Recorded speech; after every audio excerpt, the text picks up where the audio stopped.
রাজশাহী বিশ্ববিদ্যালয় কেন্দ্রীয় ছাত্র সংসদ নির্বাচনের মনোনয়নপত্র যাচাই বাছাইয়ের শেষ দিন আজ সকাল ৯টা থেকে রাকসুর কোষাধ্যক্ষের কার্যালয়ে যাচাই বাছাই শুরু হয়ে চলে বিকেল ৫টা পর্যন্ত।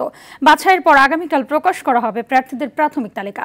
১১ সেপ্টেম্বর তালিকায় আপত্তি গ্রহণ ও নিষ্পত্তি, ১৩ সেপ্টেম্বর মনোনয়নপত্র প্রত্যাহার এবং ১৪ সেপ্টেম্বর প্রকাশ করা হবে প্রার্থীদের চূড়ান্ত তালিকা। রাকসুর ২৩টি পদের বিপরীতে ২৬০ জন সিনেট ছাত্র প্রতিনিধি নির্বাচনে ৫টি পদে ৬২ জন এবং প্রতিটি হল সংসদ নির্বাচনে ১৫টি পদে ১৭টি হলে ৬০৩ জন সহ মোট ৯২৫ প্রার্থী মনোনয়নপত্র জমা দেন।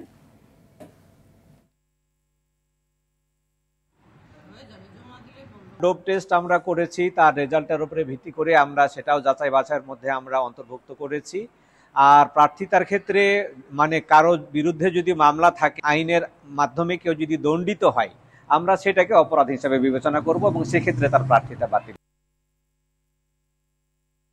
দর্শক, এই বিষয়ে আরো জানাতে রাজশাহী বিশ্ববিদ্যালয় থেকে সরাসরি যুক্ত হচ্ছেন সহকর্মী মোস্তাফিজ রকি।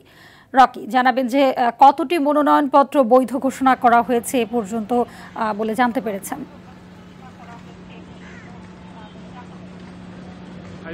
এরই মধ্যে রাকসু নির্বাচনে যে মনোনয়নপত্র যাচাই বাছাইয়ের যে কার্যক্রম সেটি কিছুক্ষণ আগেই শেষ হয়েছে। মূলত সকাল ৯টা থেকে বিকেল ৫টা পর্যন্ত এই মনোনয়নপত্র যে যাচাই বাছাইয়ের যে কার্যক্রম সেটি কিন্তু চলেছে। আমি কিছুক্ষণ আগেও যে আমার পেছনে রাকসু যে কোষাধ্যক্ষের কার্যালয় দেখতে পাচ্ছেন, এই পেছনে কিন্তু আমরা গিয়েছিলাম এই কোষাধ্যক্ষের কার্যালয়ে এবং সেখানে গিয়ে আমরা নির্বাচনী কর্মকর্তাদের সাথে কথা বলছি। তারা বলছে যে আগামীকালকে যেহেতু যাচাই বাছাই শেষে যে প্রাথমিক যে প্রার্থীদের যে তালিকা প্রকাশ সেটি আসলে করা হবে। এরপরই মূলত ১১ সেপ্টেম্বর যে প্রার্থীদের আসলে চূড়ান্ত যে প্রার্থীদের যে প্রাথমিক তালিকা প্রকাশ সেটি করা হবে। এরপরেই মূলত হচ্ছে যে প্রার্থীদের যে আপত্তি বা নিষ্পত্তি সেটি করা হবে।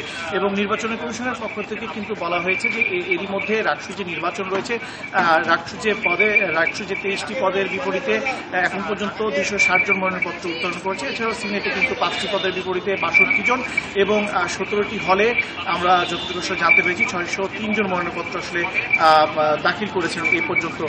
এই ৩ স্তরে অর্থাৎ রাকসু, সিনেট এবং হল সংসদের মোট ৯২৫টি মনোনয়নপত্র এর মধ্যে দাখিল করা হয়েছে।